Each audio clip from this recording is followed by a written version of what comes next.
Well, good morning and greetings in the name of our Lord Jesus Christ to this single-day mini-conference sponsored by IRBS Theological Seminary. I want to thank you for coming. I hope that today will be a day of encouragement and help for you. I want to especially thank the elders of Stanmore Baptist Church, Mike and David and Stephen, for facilitating this conference for us. This is the fourth time that I've been here at Stanmore. I've really come to love these men very much, and I thank God for them and for their friendship. This is the second conference that IRBS Theological Seminary has sponsored, similar to this. The first was April 21st in London, where Dr. Matt Bingham and Oliver Allman-Smith, a pastor from up near Manchester, and I spoke. We had about 70 people come. It was a very encouraging day. The purpose of that conference and this, and God willing next week in Auckland, New Zealand, is the same. It's to talk about the importance of the future, the present, the past, how the past can help and inform us, and what we hope to do to prepare men to serve our Lord Jesus Christ in churches.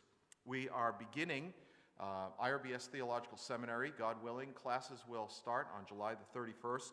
Our summer Greek, what someone has called Greek boot camp, will begin on the 31st, and then the semester in the Northern Hemisphere, of course, begins in September. September the 4th is when our regular semester of classes begin. Now, I'll have a lot more to say about our school in the final session this afternoon, but I want you to hear in the presentations that are made by these men some common themes that we have: confessionalism and the centrality of Scripture, and preeminently our Lord Jesus Christ and the message of salvation freely given through him.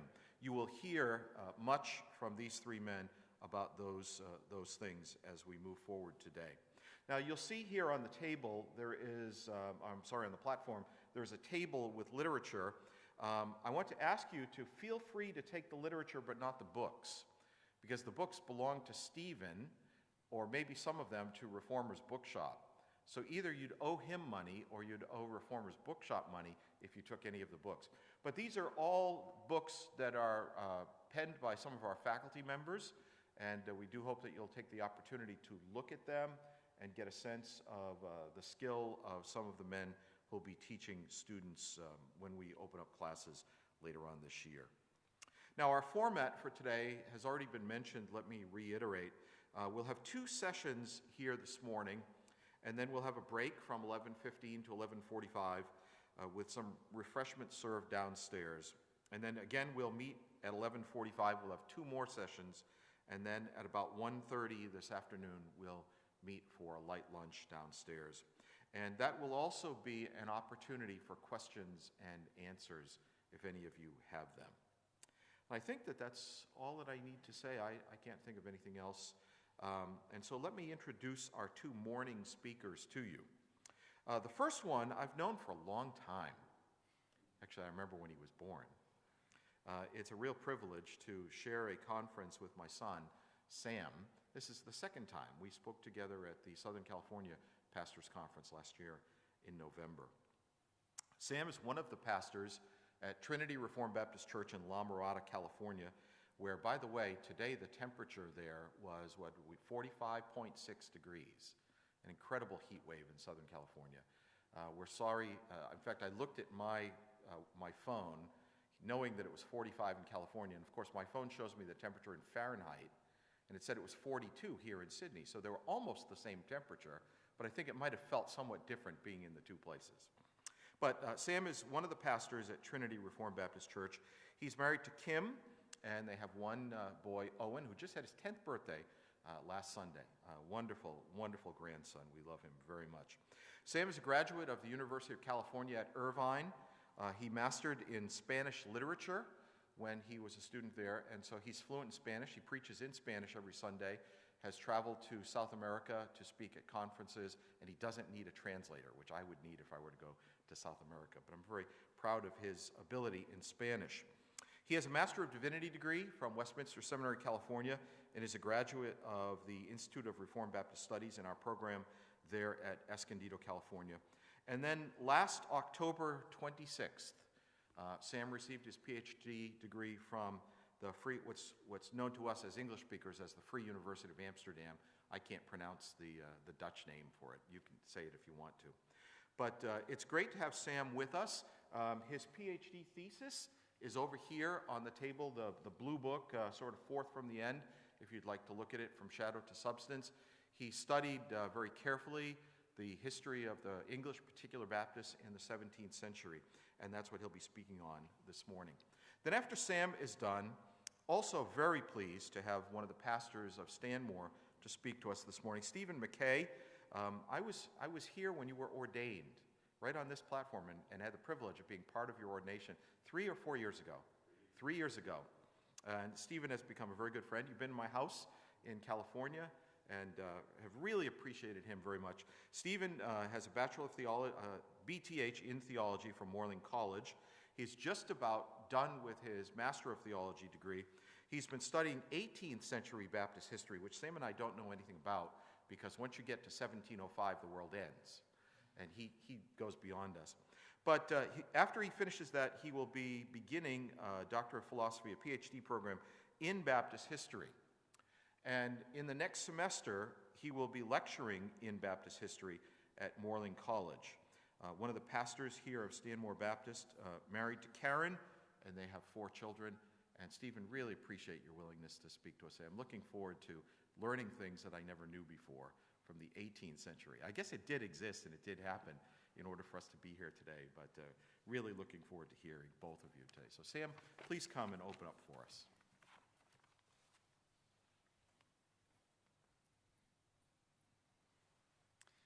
Good morning. Thank you very much for coming out this morning on a Saturday, getting up early to come and listen to me and to others talking about something very old, something that happened a long time ago, but something that is relevant for us today. And it is my privilege and indeed my pleasure to tell you a story. That's really what my job is this morning, and my delight is to tell you a story, the story of our beloved 1689 London Baptist Confession. Except that it wasn't published, it wasn't written in 1689. We all know it by that date, 1689, but 1677 is actually the date where we will find it was first published and put together. And so, as you can see from the slide up here, the title of this lecture or this presentation this morning is The Fundamental Articles of Religion, because we're going to see that the Second London Baptist Confession, what it is indeed a document of fundamental articles. And we will see that language used in the context within which the Baptist Confession was produced, and indeed the preface to the confession itself. And you can see there in this picture, that is indeed a first edition London Baptist Confession, Second London Baptist Confession of Faith, published in 1677. And I took this picture of that book. It's about 15 miles from my house in a wonderful library, the Huntington Library and Botanical Gardens. And I consider myself very privileged that 15 miles from my house in Southern California, they have a first London Baptist Confession from 1644 and a second London Baptist Confession of 1677. So there you see it. That is the Second London Baptist Confession of Faith. Now, my purposes this morning in this presentation are first to present to you the historical context and circumstances that led to the Baptists' Second Confession of Faith. What led to it? What were did it just appear from nowhere? Did they just decide in 1677, hey, you know it'd be a really good idea? Let's do a second confession of faith. Why not? Yeah, that's a great idea. That sounds wonderful. Well, no, there were compelling reasons for why they decided to produce a confession of faith in 1677. And when we understand that historical context, that story that leads into the publication of this confession, it helps us to understand what the confession is and what the confession is not. And it also helps to explain why certain choices were made about the content of what made it into the confession and certain things that were not included in the confession. And then I want to conclude by commending the confession to you based on the wisdom it shows in how it was put together and why it was published in the first place. In other words, the reasons why they put it together and the choices they made in editing it remain helpful principles that we can apply today in our context. So we begin our named Thomas Collier. And Thomas Collier had been working with the Baptists for several decades already by 1674. He was sent out by William Kiffin's church a few decades previous, sent from London out into the countryside of England, and he had been planting churches, he had been writing literature, he had been working with the churches he had planted to do a lot of work for the Baptist denomination, if we use that word, for the Baptists, to plant churches and spread the Baptist cause. So he was very well known, he was very influential, and through the books that he had authored and published, many people knew him beyond just the Baptists and the churches that he had planted. So Thomas Collier was a well-known particular Baptist, most active in the country of England. He was not centered in London. He worked outside of London in the countryside. And in 1674, he wrote a book entitled The Body of Divinity. And if you're familiar with the literature of the 16th century and even the 16th and 17th century, just from the name, you can already guess that this is going to be sort of a systematic theology. The marrow of divinity, the marrow of theology, the body of divinity, all those kinds of names, body, marrow, system, those things, they imply, or state rather, that this book is a comprehensive treatise of theology. And the body of divinity was indeed a comprehensive treatise of theology. But it was Thomas Collier's theology. It was 31 articles of Collier's belief. And you might think, 31 articles, that's a short book. The Westminster Confession is 33. Our confession is 32, not yet put together at this point, but 31 articles. However, it's a huge book. It's 606 pages. It should be 666 pages, but it was 606 pages, a massive volume, a complete treatise of theology written by a prominent and well-known particular Baptist who had influence throughout the countryside of England. Now, you need to realize that in the decades that Thomas Collier had been working, leading up to 1674, he had already gotten into trouble somewhat for theological deviation. He had said things and written things that were unorthodox and unacceptable, and he had been held accountable for those things by other particular Baptists who challenged him on those points, and he had somewhat recanted them and returned to the fold theologically, we might say. However, in 1674, in the Body of Divinity, in the preface, Thomas Collier recognizes that people know he's said some strange things in the past, and he says here that this work, this huge treatise of theology, this comprehensive work, represents my mature thought. He said, and whatever may be found in any other of my writing that may seem contrary to anything in this, or is contrary in very deed, either understand it by this, or else let it fall to the ground. So this work either explains something that sounded strange before, or this work says, whatever I said before, just ignore it. Here is what I believe.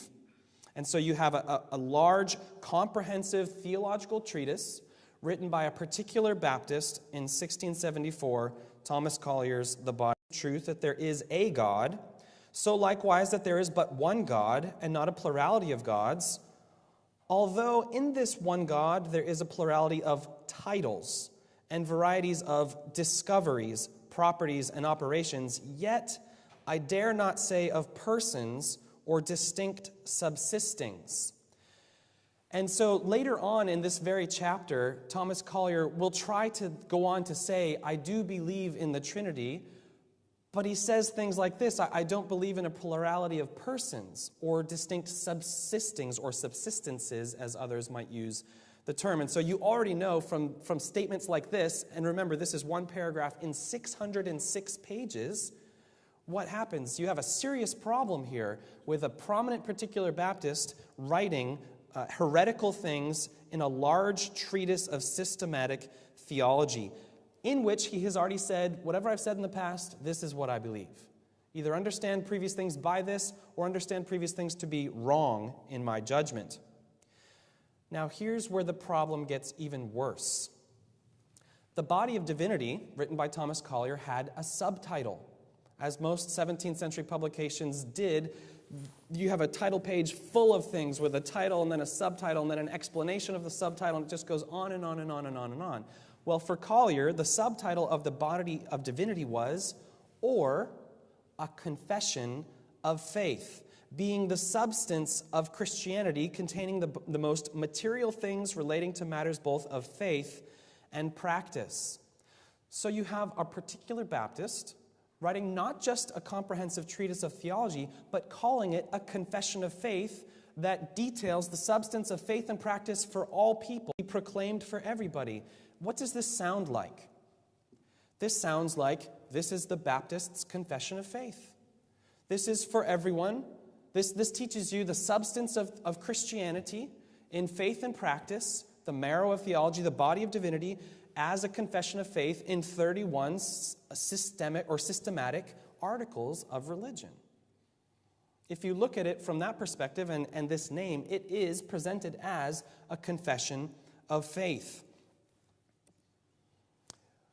2 years later, Collier published an additional work. Indeed, he called it an additional word to the body of divinity or confession of faith, because as you can imagine, there was some pushback.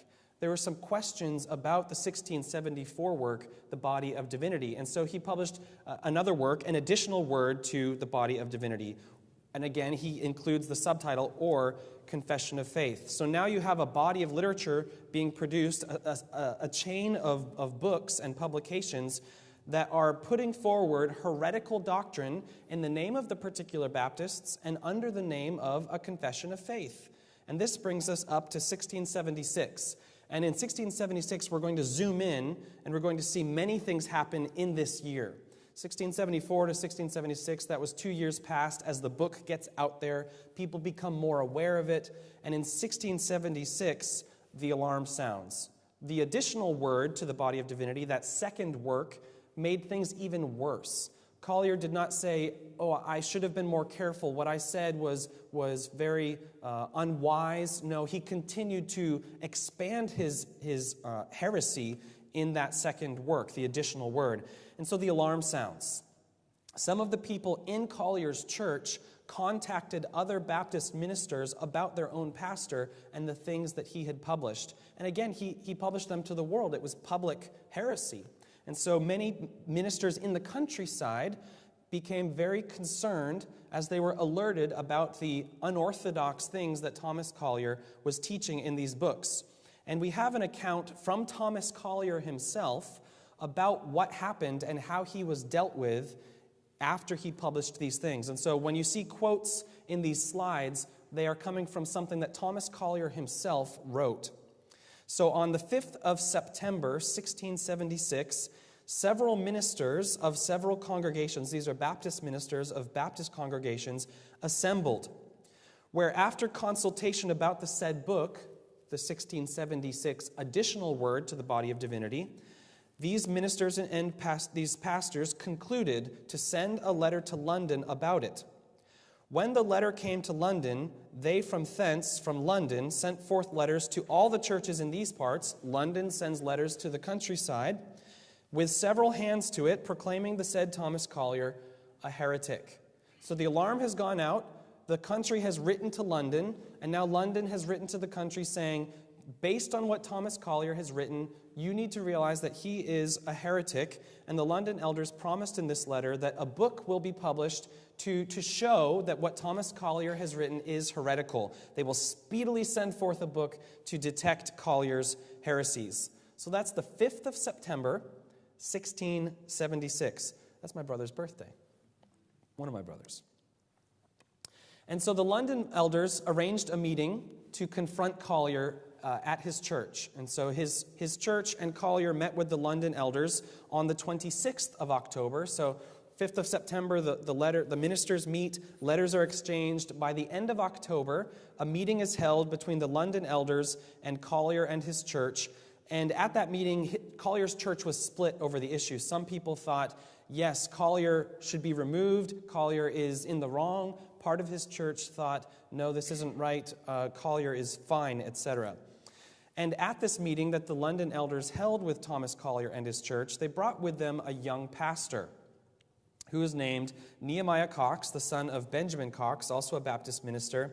And Thomas Collier, these are his words, he says that they brought this young man named Nehemiah Coxe, whom probably they thought more accomplished for their design than themselves. So in Thomas Collier's estimation, he's saying that the London elders think that Nehemiah Coxe is a better defender of orthodoxy and critic of heresy than even they themselves would be. And Collier very complains about it and says that Coxe spent the whole time in that rudeness of debate. Well, the meeting concluded with no conclusion. There was because not enough of Collier's church were against him, and so really there was nothing that could be done at that meeting. And yet the elders of London, as they left, they said, we're going to publish the book. We've met with you to confront you, to ask you to stop and recant and explain yourself. You won't. So there's going to be a book sent forth about your heresies. And so Nehemiah Coxe, who is the one that they brought from London to that meeting and confrontation with Collier, was the one whom the London elders commissioned to write a book against the heresies of Thomas Collier. And he entitled it Vindicii Veritatis, that's a vindication of the truth, or, again, a subtitle, a confutation of the heresies and gross errors asserted by Thomas Collier in his additional word to his body of divinity.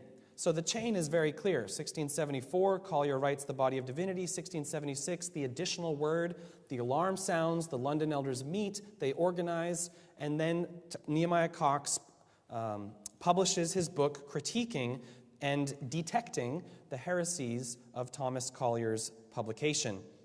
And in the preface to Nehemiah Coxe's work, several of the London elders wrote a preface, and they say that why did they choose Nehemiah Coxe for this? Was it because he wanted to do it and they couldn't stop him? No, they promoted him. They asked Nehemiah Coxe to do this. They said he was not so much prompted to it by his natural inclination.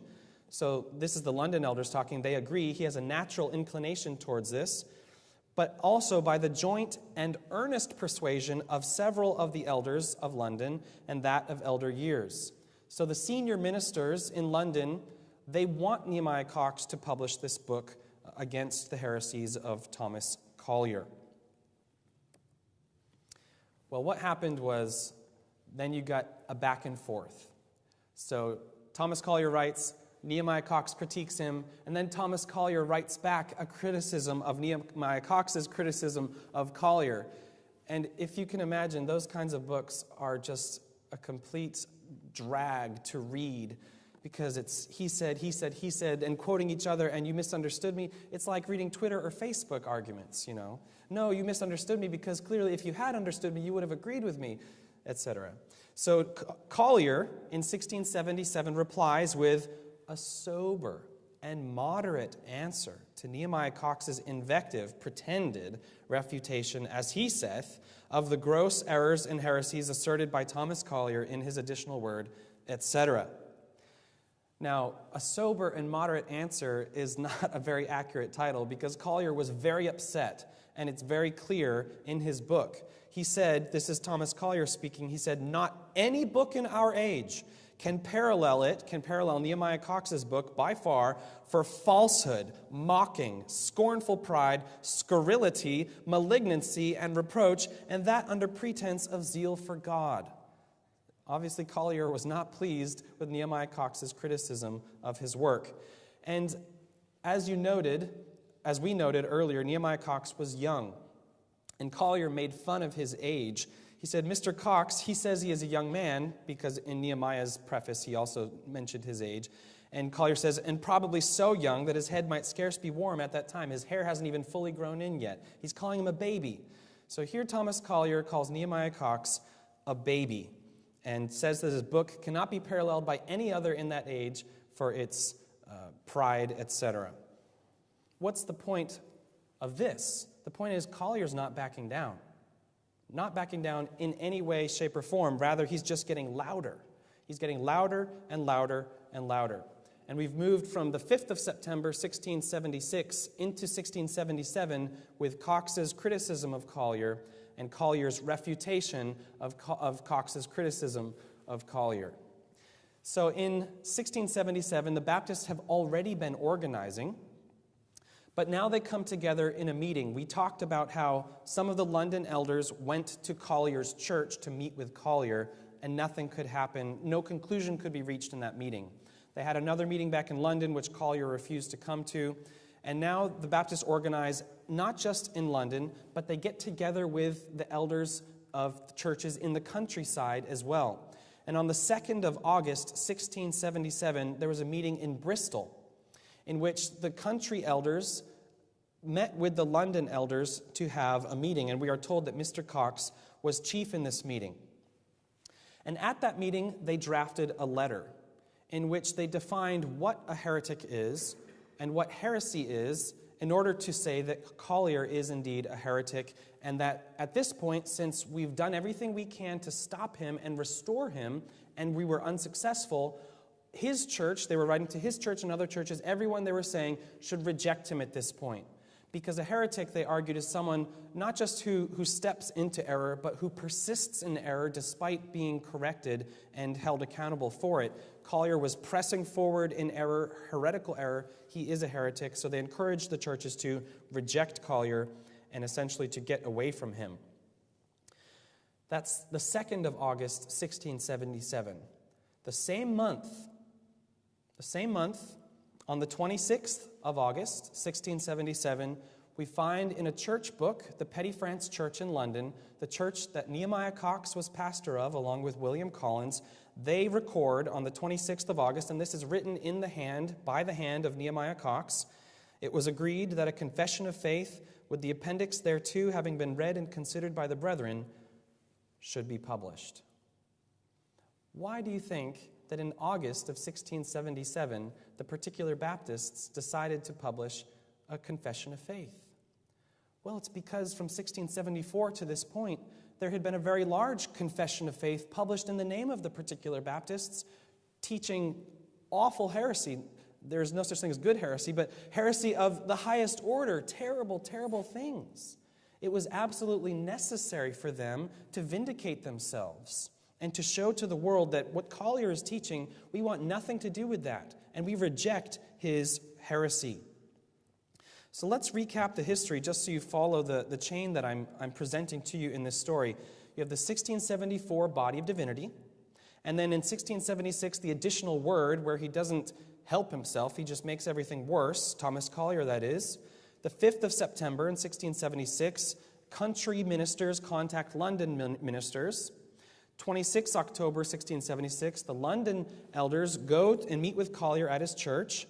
And then at some point in early 1677, Coxe publishes against Collier. Then Collier replies to Coxe. And then on the 2nd of August 1677, there's a meeting in Bristol of the elders of Baptist churches in the country and in London. And then that same month, the Second London Baptist Confession of Faith is approved for publication by the Petty France Church, of which Nehemiah Coxe was one of the pastors. And so it is no coincidence, or rather in some ways we could say it is very coincidental, these things coincide, they go together, that the Second London Baptist Confession of Faith was published in 1677 in this historical context. Now those are the historical details, names and places and all those. What about the ideological context? What kind of ideas were active in this context that we can see helped to bring about the Second London Baptist Confession of Faith? And this is where the fundamental articles of Christian religion really come into view and help us to understand what the confession is.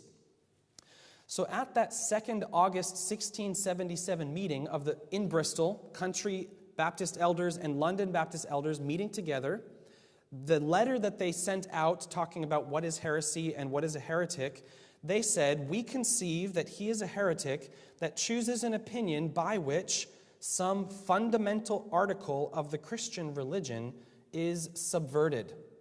So notice, fundamental articles of the Christian religion are the boundaries of orthodoxy as opposed to heresy.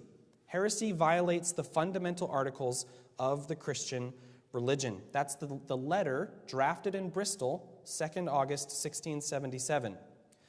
In the preface to the Second London Baptist Confession of Faith, published, or at least approved for publication that month and also published that year, they say that their purpose in the Confession of Faith is to manifest with the Independents in their Savoy Declaration and with the Presbyterians in their Westminster Confession to manifest their consent with both in all the fundamental articles of the Christian religion.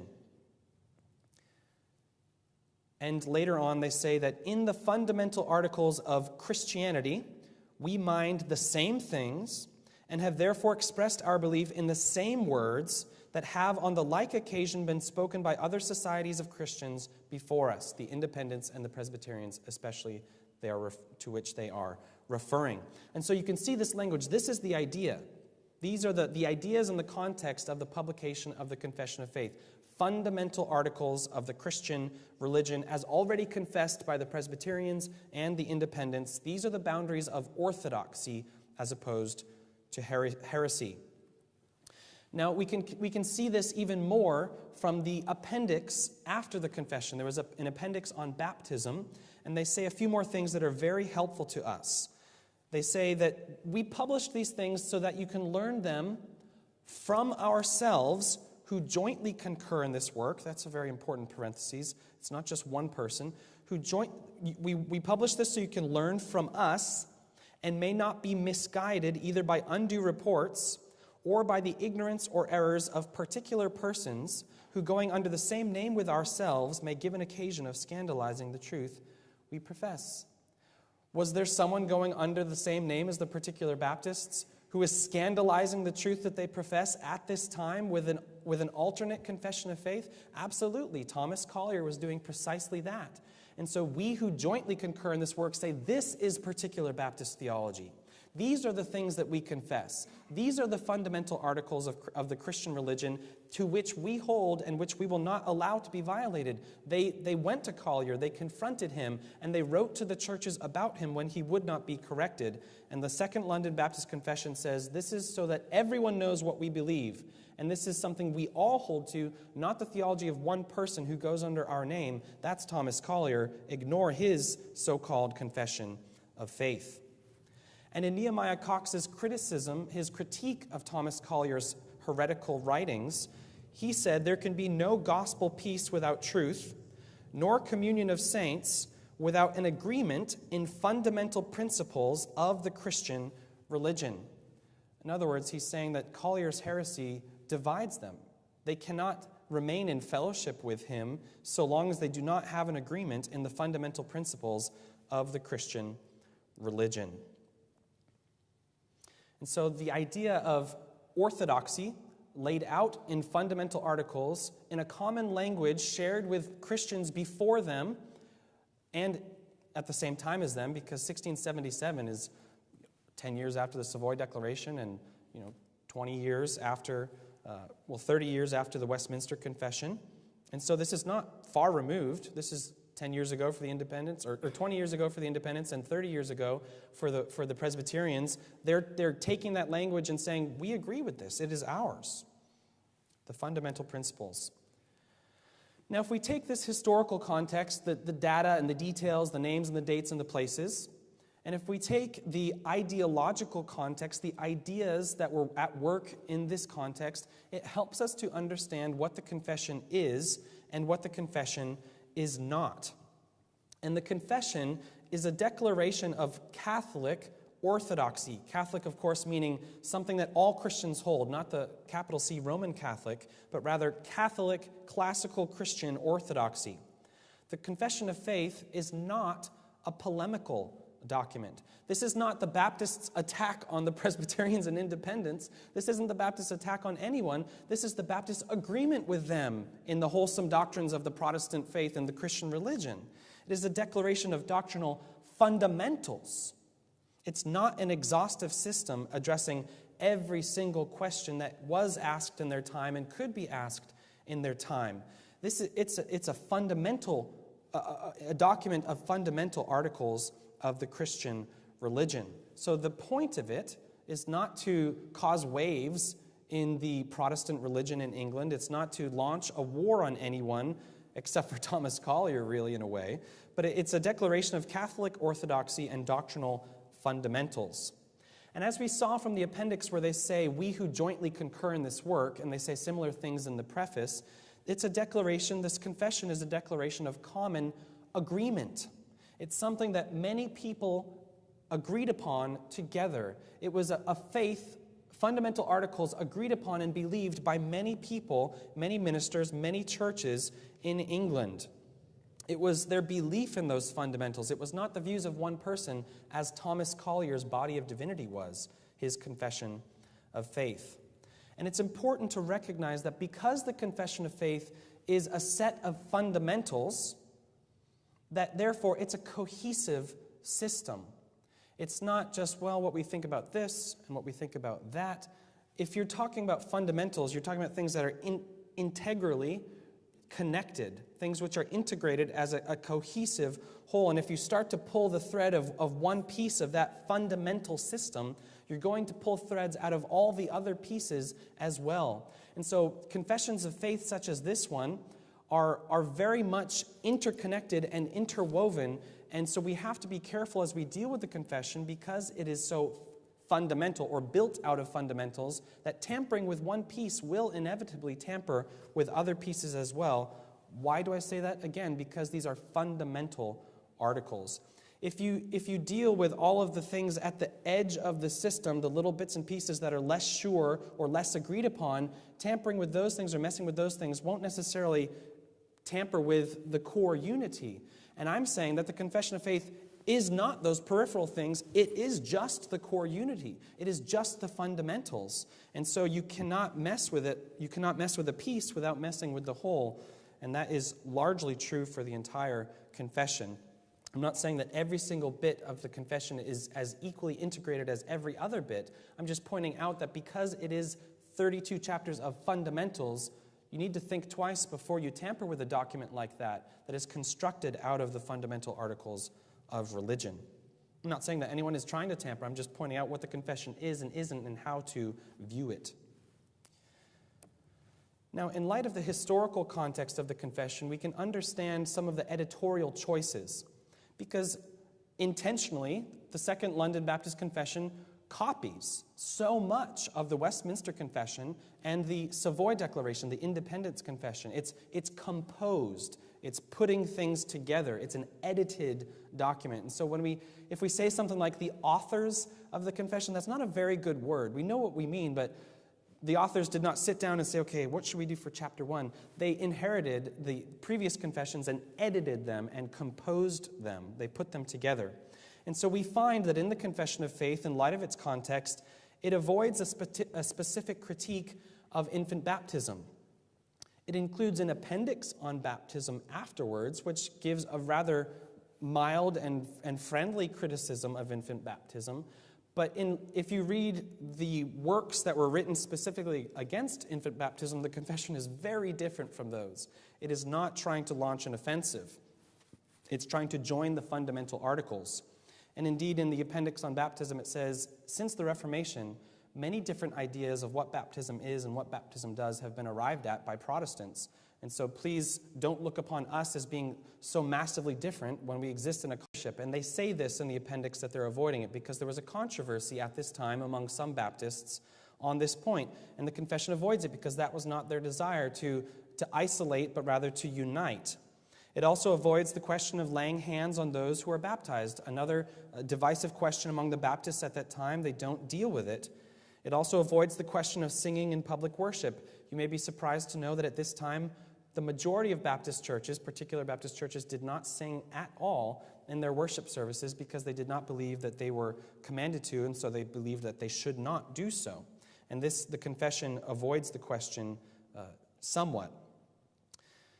And so you can see that the editorial choices reflect a context of uniting on orthodoxy, or uniting in orthodoxy, in the face of heresy and Thomas Collier. Now here's an opposite example. If you've ever read the Heidelberg Catechism, you love it. No one ever reads the Heidelberg Catechism and walks away thinking, that didn't do anything for me. Everyone loves the Heidelberg Catechism. It's a wonderful, wonderful catechism. And in 1680, Hercules Collins, a particular Baptist, baptized the Heidelberg Catechism. He published it with a few things edited for Baptist theology, and he entitled it An Orthodox Catechism. I always dislike saying the title because it sounds like unorthodox catechism. And so I always have to say it as clearly as possible, An Orthodox Catechism.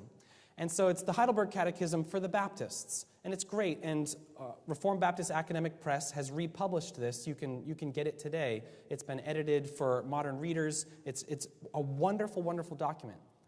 But it never got traction, to my knowledge. It never got traction in the Baptist churches. It did not go out, and it was not shared like the Confession of Faith was. Why is that? Well, because Hercules Collins included in his editing of the Heidelberg Catechism many of his own personal opinions on some of these divisive issues, namely the laying on of hands after baptism, namely singing in public worship of God. And he took a stance on those issues in the Heidelberg Catechism for the Baptists, in an Orthodox catechism. And so in 1690, Isaac Marlowe, another particular Baptist, whose name we hiss at when we say for other reasons, Isaac Marlowe said, Mr. Hercules Collins published a book entitled An Orthodox Catechism with an appendix concerning singing, which for want of an answer to it has been brooding among us for so many years. So Isaac Marlowe views that catechism as an infection, something brooding among the Baptists. Why? Because it took a stance on divisive issues, and so it was not appreciated and shared by the Baptists like the Confession of Faith was. And so if we go back, remember that the Confession avoids some of the hot topics of the day in Baptist circles. And we can understand that in light of its historical context. So now that you know the story, it helps you to understand what the confession is and is not. It helps you to understand why there are certain things that are or are not in the confession. It helps you to understand where it came from. And so I want to commend it to you for your consideration and for your confession, that you might confess it too with the Baptists, and by confessing it, you are confessing a great deal of what the Independents confessed and confessing a great deal of what the Presbyterians confessed. And their modern confessions we overlap with their modern confessions to a great degree as well, though they have deviated from their original, whereas we have not. The Confession of Faith, I say that to say that it's not a particularly Baptist document. It's not 32 articles of exclusively and specifically and particularly and peculiarly Baptist theology. It's the fundamental articles of Christian religion confessed by the Presbyterians and the Independents and the particular Baptists. And so to reject the Second London Baptist Confession of Faith will be necessarily to reject what they considered, at least, to be the fundamental articles of the Christian religion, shared in the common language of the Presbyterians and the Independents. And so to reject it is not to say, well, I'm not a Baptist. If you reject the confession, you're rejecting quite a lot more than just the Baptist distinctives that do show up in the confession. It is a wonderful document that connects to so many more people than the Baptists. And to embrace the confession is to speak the common language of Christianity in the Protestant, Reformed, Puritan, and Baptist tradition and beyond. It is that the Baptists said, in their preface, they said, we have no itch to clog religion with new words. They were not interested in coming up with new ways to say things because that's always, not always, but most of the time, suspect. Why are you saying it in a new way if we believe the same things? That's just going to confuse. And so to embrace it is to speak a common language, a common vocabulary with the Reformed tradition, especially the Protestant, Reformed, Puritan, and Baptist tradition and beyond. And so it is not a particularly Baptist document, and yet it is a particular Baptist document because it does indeed teach particular Baptist theology in specific areas where they distinguished themselves from the Independents and their Presbyterian brethren. And so to embrace it is to join the unedited, in fact, Baptist heritage of Baptist theology, because the Second London Baptist Confession that we confess today is the same one. You can open up the original that you saw on the first slide. You can open that book, and every word, every paragraph, every chapter, it has not been changed. The American Presbyterians changed their Confession of Faith for a variety of reasons. Many confessions have been edited, and we have our original Baptist confession, and we confess it in its pristine originality. And so it is a wonderful way to connect not just to the Baptist heritage, but to the heritage that the Baptists of that time were connecting to as well. Here are pictures for you of the first three editions of the Confession of Faith. On the left, you see the 1677, the original, a Confession of Faith. Then you see the next one in 1688, a Confession of Faith. And then the third one, 1699, It's very easy to remember, 77, 88, 99. Never in 89. The Baptist Confession of Faith was never published in 1689, so everyone has to change their PIN numbers and their Twitter handles and their tattoos and who knows what. Why is it known as the 1689? We'll conclude with that. It's known as the 1689 because in 1689, the Act of Toleration was put into place after the fall of James II and William III and Mary came in, and they gave freedom to nonconformists to exercise religion without persecution. The Act of Toleration. And so very soon after that, the Baptists organized their first public General Assembly. They had been meeting for associational meetings for decades before this. But they had a very public General Assembly where they invited all of the pastors from the country churches to come to London. The London churches all got together in Hansard Knowles Church in 1689, and they had their first public General Assembly. And they published after that a short narrative of their General Assembly where they described what they discussed, they described the business that they transacted. They also put the names of all of their churches with their pastors in that document, which prior to the Act of Toleration would have been suicide. It would have been a list of come and get us, but now they have freedom. And in that narrative of their General Assembly in 1689, they mention that the Confession of Faith that they have published is theirs. They say, we own it. We do heartily profess that it is ours. And so it is known by the date of 1689 because that's when it was publicly owned by specific churches with specific pastors in that year. But it was never published in 1689. It was published in 77, 88, and 99. And it's also easy to remember the first London Baptist Confession of Faith because it was published in 1644. So 44, 77, 88, 99. And I hope that this has been a helpful encouragement to you to know that when you hear about the confession, it's not just this abstract document. It's not just a list of 32 chapters, but rather it has a specific story. It was put together for a specific reason, and it connects to a specific tradition of Baptist theology, independent theology, or congregational theology, and Presbyterian theology, indeed Protestant Reformed theology. So thank you for your attention, and if you have any questions, I'd be glad to answer them informally.